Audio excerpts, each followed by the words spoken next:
Hey students, now we are answering another question, that is, what are three components of attitude? Let's jump into the answer. The components of attitude should be written in the bold with the underline, and then we will start with the attitude is comprised with three components that are cognitive, affective and behavioral. These components are described as follows.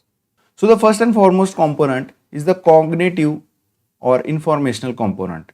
The cognitive component of attitude is description of beliefs and the ideas about other persons, objects and events.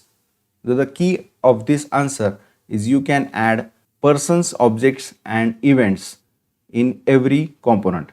Then we have affective or emotional component.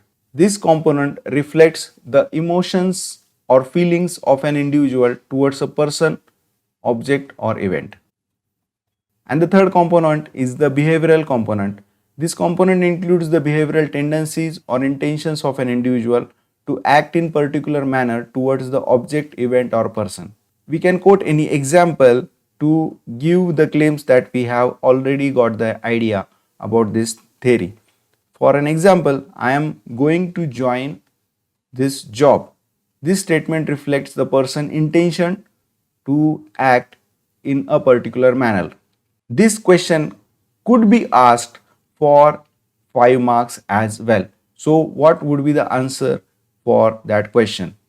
In that sense, we need to add some more description like I have did, and you can earn more marks on this. So you can pause the video and grab the text what is there.